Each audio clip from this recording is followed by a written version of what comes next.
오늘은 성령광림절입니다. 이날이 또 마침 오순절이었습니다. 오순절은 봄의 밀을 수확하고 하나님께 감사하는 절기입니다. 그 오순절에 마침 성령님이 오신 것이죠. 예수님이 승천하신 후 120명 제자들이 예루살렘 마가의 다락방에 모여서 기도하고 있었습니다. 마음을 같이하여 오로지 기도에 힘썼습니다. 이들은 오시기로 약속한 성령님을 기다렸습니다. 열흘 동안 기도했어요. 드디어 성령님이 임하셨습니다. 성령 받은 120명의 제자는 완전히 달라졌습니다. 성령 받는 것은 귀신 들리는 것과는 차원이 다릅니다. 성령은 귀신과 달리 자아를 제압하지 않습니다. 성령님은 우리와 함께 해주시는 분입니다. 그래서 성령의 임재라고 표현합니다. 귀신은 들렸다 이렇게 말하고 성령은 내게 오셨다, 임재하셨다 이렇게 표현하죠. 그리고 성령님이 임재하신 그곳에 능력이 나타납니다. 권능이 나타납니다. 성령님이 그 능력을 나타내시는 거죠. 함께 하시기 때문에. 오늘 본문은 고넬료와 그 친척들과 친구들이 다 같이 성령을 받는 이야기입니다. 고넬료는 로마의 백부장이었습니다. 백부장은 군사 100명의 지휘관입니다. 지금의 중대장급이죠. 당시에 가이사라에는 로마 10군단이 주둔하고 있었습니다. 옥타비우누스가 창설한 프레텐시스 10군단으로 불립니다. 악티움 해전에서 참전했던 아주 유명한 부대입니다. 그래서 부대 깃발에 이 악티움 해전의 승리를 기념하면서 그때 탔던 배 모양을 상징으로 그려놓고 있습니다. 백부장은 최하위 장교이면서 최전선에서 싸웠습니다. 병사들과 동거동락하면서 지냈습니다. 그래서 동료와 부하들과 유대 관계가 끈끈했습니다. 고넬료가 베드로를 초청했을 때 자기 혼자가 아니라 그의 가족과 친척과 친구들, 동료들을 함께 불렀습니다. 이들과 함께 성령을 받았죠. 이것은 평소에 고넬료의 인간관계를 보여줍니다. 고넬료는 이방인입니다. 그런데도 유대인들이 믿는 하나님을 믿었습니다. 본문 앞에 10장 2절을 보면 그가 경건하여 온 집안과 더불어 하나님을 경외하며 백성을 많이 구제하고 하나님께 항상 기도하는 사람이다 이렇게 소개하고 있어요. 어떻게 고넬료가 하나님을 알게 되었는지는 모르겠습니다. 그 당시 유대의 수도가 바로 이 가이사라였는데 이 가이사라에 파견되어 나와서 일하다가 하나님을 알게 되었을 것입니다. 가이사라는 가이사 아구스도 황제가 그 이름을 딴 수도 국제무역 항구였어요. 로마의 통치 기간에는 유대의 수도 역할을 했습니다. 헤롯이 로마의 힘을 빌리기 위해서 12년 동안 공들여 건설한 도시입니다. 비잔틴 시대 때에는 이 가이사라에 10만 인구가 살았다고 해요. 굉장히 큰 도시입니다. 오후 3시경에 고넬료가 기도하다가 환상을 봤습니다. 하나님의 사자가 나타났어요. 내 기도와 구제가 하나님 앞에 상달되었다는 것입니다.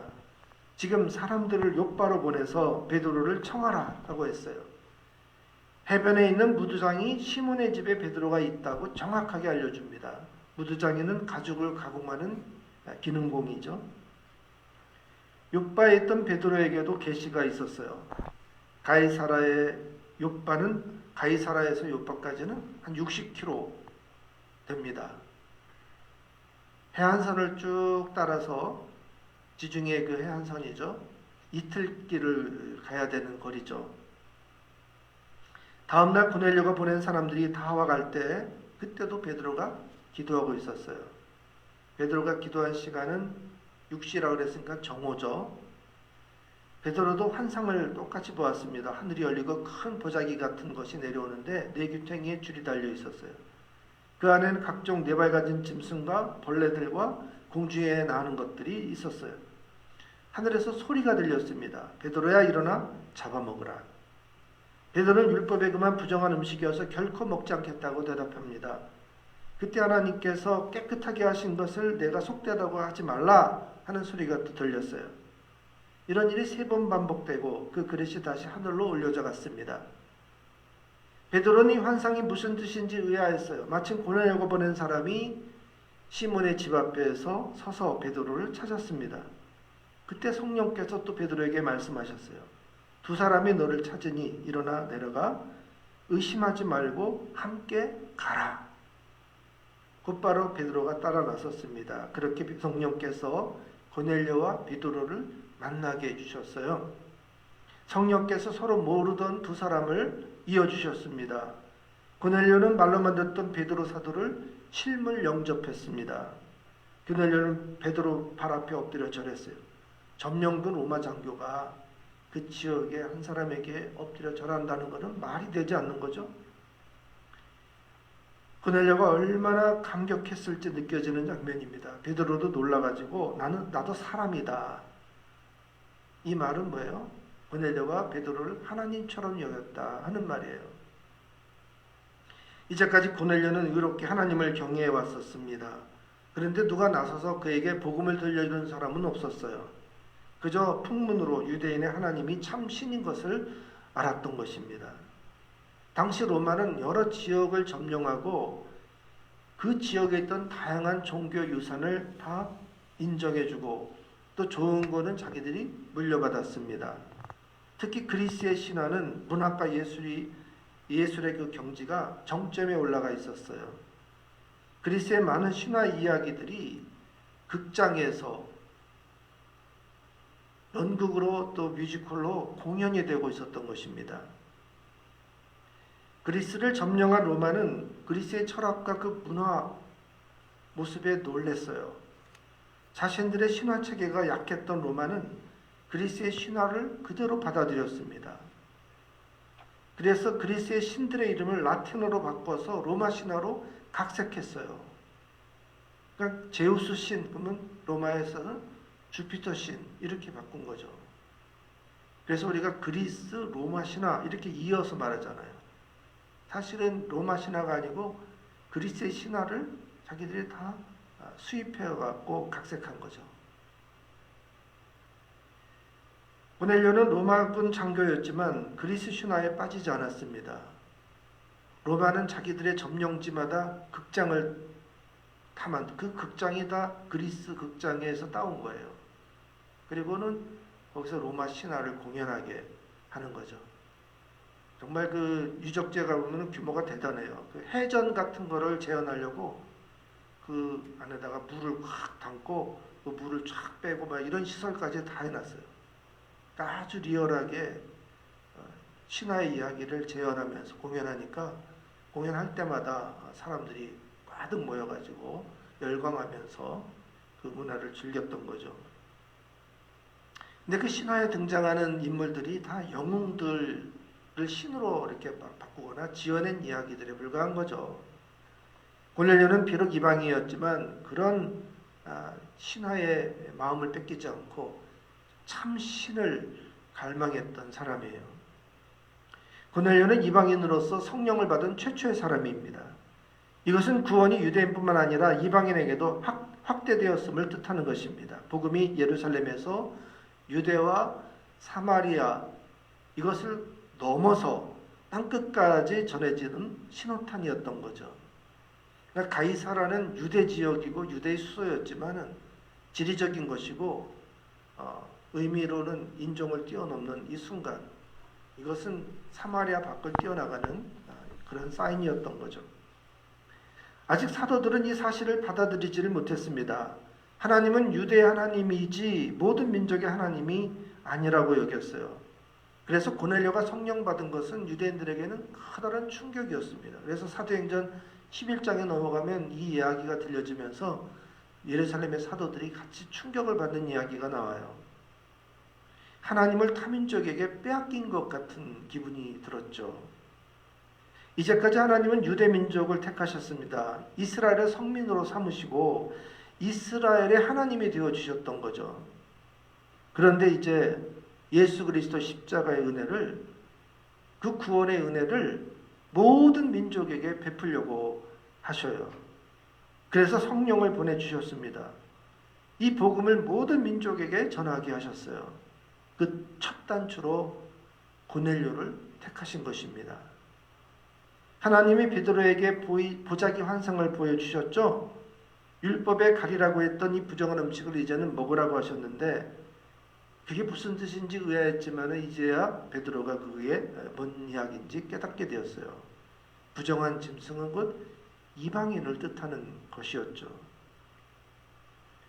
하나님은 이제 이방인에게도 구원을 베풀려고 하신 것입니다. 베드로는 고넬료와 그의 주변 사람들에게 복음을 전해야 된다는 것을 깨달았습니다.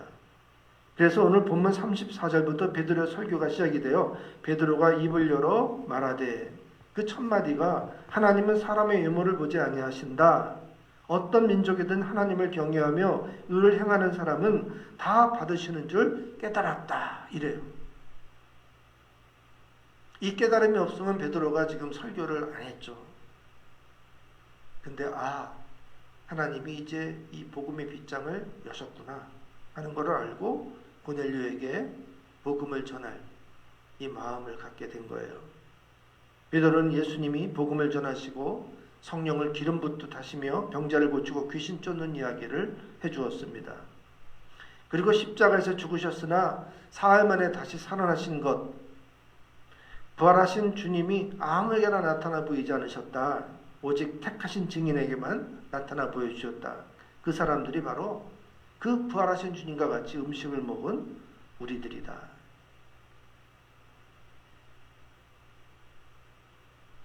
주님은 우리에게 전도하라고 명하셨다.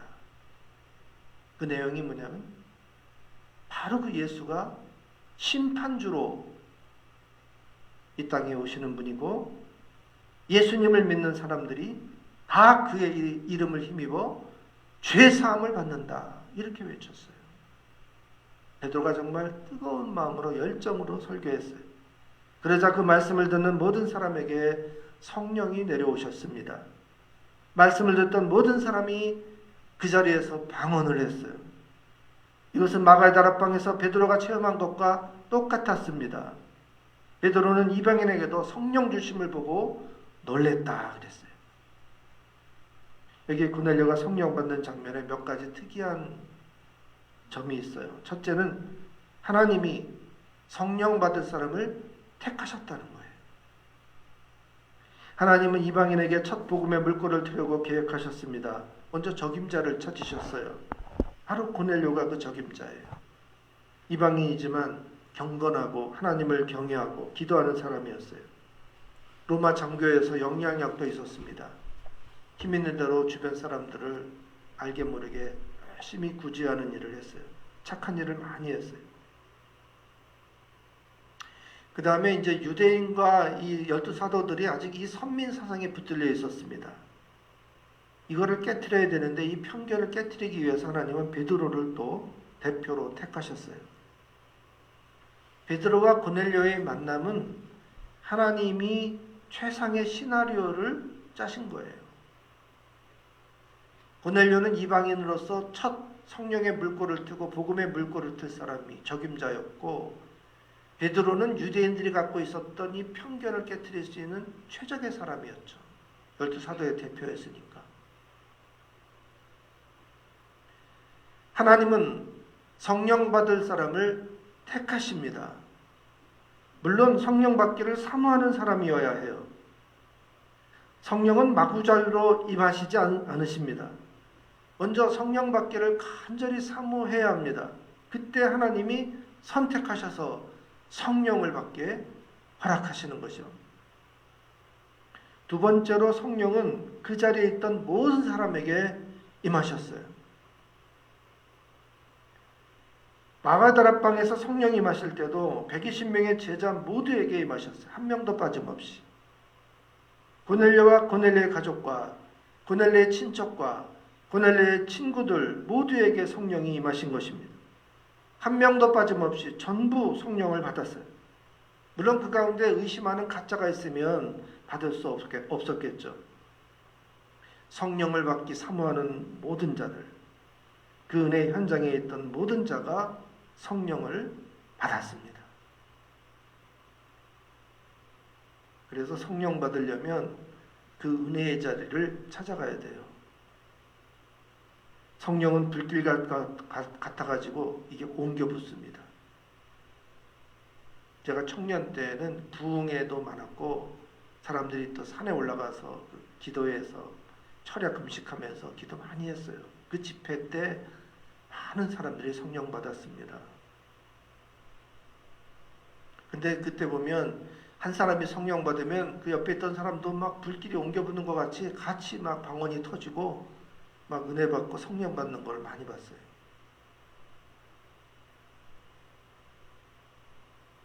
요즘 젊은이들은 이 설교를 들으면은 저건 순진한 사람들이나 설교를 듣고 있는 자기들은 저게 얼마나 허망한 얘기인지 딱 속지 않는다 이 말이지. 마음 발을 탁 닫고 있어요. 성령 받을 수가 없어요. 마음을 열고 정말 순수한 마음으로 아멘하는 사람들에게 성령이 임하시거든요. 참 안타까워요. 자기들이 아주 똑똑한 줄 알아. 순진한 사람들이 뭣도 모르고 저렇게 교회 가서 속고 앉아 있다고 그렇게 생각해. 그런 가짜들은 아무리 그 자리에 있어도 함께 성령을 받지 못해요. 마음을 열고 의심하지 않은 은혜를 사모하는 자들이 함께 성령을 받는 것입니다. 하나님이 왜 그 무리에게 성령을 주시나 생각해 보면 성령이 오시는 목적은 교회를 세우기 위한 거예요. 혼자서는 교회가 될 수 없잖아요. 함께 성령을 받아 한 무리를 이루고 그들이 뜨거운 마음으로 같이 기도하고 나가서 복음을 전해서 교회를 더 널리 퍼뜨리고 확장하는 그 일을 위해서 성령이 오신 거거든요. 그래서 성령 받기 원하면 성령의 사람에게 쫙 붙어 있어야 돼요. 그 세 번째가 바로 성령이 말씀을 들을 때 임하셨다는 거예요. 마가의 다락방에서는 기도하다가 성령을 받았어요. 고넬료는 베드로의 설교를 듣다가 성령 받았습니다. 세례 받을 때도 성령 받아요. 예수님이 세례 받으실 때 비둘기 같은 성령이 임하셨다 그랬잖아요. 안수할 때도 성령이 임하십니다. 베드로가 사마리아에서 전도할 때 안수하니까 막 성령을 받는 거예요. 바울도 에베소에서 전도할 때 회당에서 안수를 했어요. 그랬더니 그들이 다 세례를 받고 성령을 받았습니다. 사실 세례도 안수 중에 하나거든요. 기도할 때, 설교를 들을 때, 세례를 받을 때, 안수 받을 때 이때 성령이 임하시더라고요. 그러나 주로 말씀을 들을 때 성령을 받습니다. 왜냐하면 설교를 들으면서 진리를 깨닫게 되거든요. 성령을 받을 마음의 자세가 갖춰지는 거죠. 설교를 들으면 은혜를 사모하게 되고 마음 문이 열리게 되고 믿음이 생기고 진리를 깨닫게 되고 자연히 그런 열려진 심령에 성령이 임하시는 거죠. 예수님은 진리의 성령이 오시면 너희를 진리 가운데 인도하신다 그랬어요. 성령님이 그 말씀을 깨닫도록 지혜를 주신다는 거죠. 그래서 성령과 지혜는 서로 말씀은 이게 짝이에요. 성령과 말씀. 설교는 성령의 감동이 있어야 들을 수 있습니다. 그래서 말씀을 들을 때 성령이 임하시는 거예요. 이방인은 하나님을 모르는 이들입니다. 그렇지만 하나님을 경외하고 말씀을 사모할 때 그들에게 성령이 임하셨어요. 방언을 하게 되고 진리를 깨달았습니다. 그리고는 이들이 뭐예요? 뜨거운 열정으로 나가서 복음을 전하게 되잖아요. 우리 모두 그런 성령의 사람이 됩시다. 베드로가 바로 그런 성령 충만한 사람이다 보니까 그가 말씀을 전할 때 그 말씀을 듣는 모든 사람들이 성령을 받았어요. 불길이 옮겨 붙는 것처럼 성령의 사람이 되면 내 주변의 사람들이 다 성령의 은혜가 충만히 받게 돼요. 성령을 받으면 가만히 있질 못해요. 기도하게 되고 말씀을 사모하게 되고 이 말씀을 증거하게 되고 입술로 그 말씀을 증거할 때 그 사람들이 또 그 성령을 받게 되고 자꾸 불길이 옮겨지는 것처럼 번져나가게 되는 것입니다. 오늘 우리 김윤숙 집사님이 기도하신 것처럼 정말 우리 멋진 교회가 그런 성령의 감동과 은혜가 있는 교회가 되기를 원합니다. 우리 모두 성령 충만함을 받고 나가서 말씀을 전하십시다. 성령을 끼치는 성령의 사람이 되기를 축복합니다. 기도하겠습니다.